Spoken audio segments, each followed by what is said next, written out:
What's happening YouTube? I figured I would do a targets video just because I've been watching lots of shooting YouTube and that's my world. Watch YouTube. I do nothing else. No, just kidding. I got a job, but I do watch YouTube and I do watch a lot of shooting videos. And I just happen to notice the targets that a lot of the big YouTubers, even smaller YouTubers use. And it just kind of raises a question to me.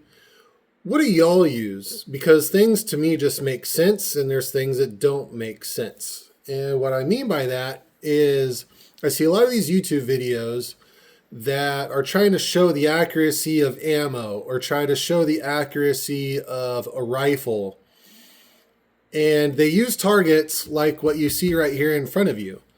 And to me, I just don't understand. Now, there's all different kinds of targets, and everybody has what they like. You know, America, I like what I like, and too bad for you. But it just raised a question to me. What do y'all use? Because things to me just make sense, and some don't make sense. So for accuracy, and I see people using this, it just kind of raises a question mark.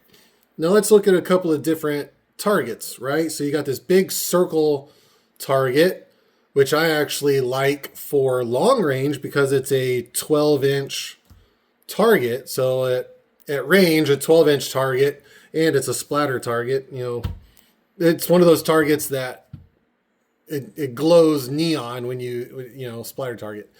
Easy to see, especially at range, whether it's 200 yards or 800 yards.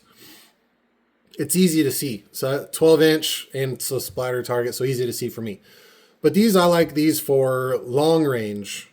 But let's go over a couple of different targets. So you got this big circle target here. You know, that's all good and dandy.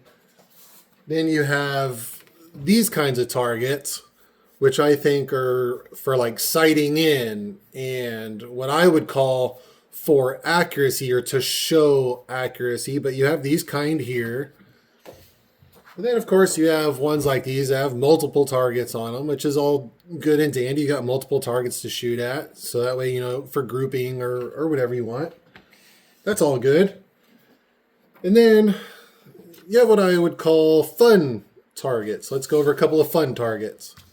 Then you got targets like this. I don't know if you can see that, but it's, like an animal with kill zone, so-called kill zone. So, you got fun targets like that one. Then you've got fun targets like this one, if I can get it. Then you got some like this. That's all good. And then you got, a lot of shooting ranges use ones like this. That's all good and dandy. And then, some like this, which is also good and dandy. Ones like these, actually, just go to Google and put in search printable targets, and you can print off free print, targets like this. That they're free on the internet. Fantastic. The world we live in. Awesome. We have fun targets. I call those fun targets. But let's go back to these two different groups here. So you got your big circle targets, and then you got your square targets with 1-inch squares. Now, here's where the question, what do you use? And when I'm watching all these gun tubers trying to show accuracy of a rifle or showing accuracy of ammo, I see a lot of them using these kinds of targets. And I kind of don't understand. Because for accuracy, pinpoint accuracy, you need what I call a fine aiming point. And this is like a 2-inch circle here. And if you're looking through your scope or red dot, whatever they're using, Prism or EOTech or whatever, and you're aiming for the center of this bullseye, to me that's not very precise to show precision of a rifle or ammo. Because a 2-inch target, your aiming point is not going to be the exact same every single time. And I know there's a lot of those guys that they're just aiming for the center of that target. And I just don't see how you can show accuracy by doing that. Now, if they're aiming at one of these cross points where the lines cross, that's more precise because you can put your crosshair or your dot on that fine cross-section point. So you can show accuracy that way. But if that's the case, if you're using one of these cross-section points, why not just use one of these targets? Because where the lines intersect could be your fine aiming point, whether it be like this corner or this corner or this corner, you know. Why don't they use targets really built for precision versus just a big circle target? You know, I'm not going to call out by name these gun channels, but a lot of the big ones use it and a lot of the little ones use it. And I don't understand why use things like this. For accuracy, for precision, shooting at the 100 yards, why not just use something like this and aim at a fine point on the target, such as a corner or where a line intersects? Like, okay, you don't want to use a corner, you want to use the middle. Okay, use this one. Me, myself, I like using a corner of the red just because the color difference, then I can see it really well through the optic.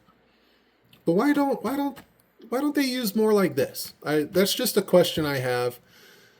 And what do y'all use? Y'all use something like this? Do y'all use something like this? You know, and don't get me wrong, even on the principal targets, you know, this is fine because you have cross section where the lines are. You know, if you want to aim for this point right here, okay, but why are you aiming for the center of the circle? It's not a fine point to aim at to show accuracy.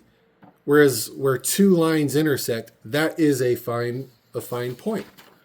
If you don't like the orange, you know, here's a black one. Again, aim at the top of the diamond or the side of the diamond. You know, a fine point to show accuracy. I just wanted to talk about that because, again, I see so many people just using these, and you can't show precision or accuracy using one of these. It's very difficult. Unless you're aiming for the thing, then again, use one of these. And I don't promote Splatter Target brand.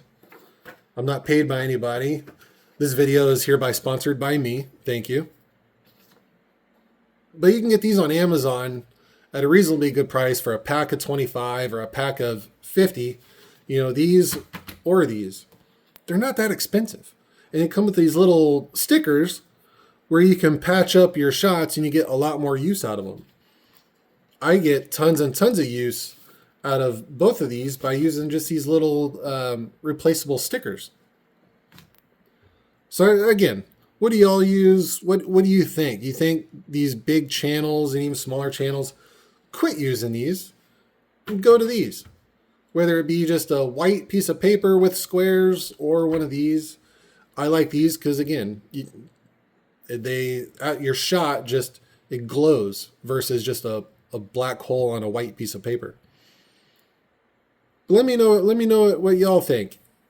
These I like even out to 200 and 300 yards. I can still see my shot, and I get my fine aiming points.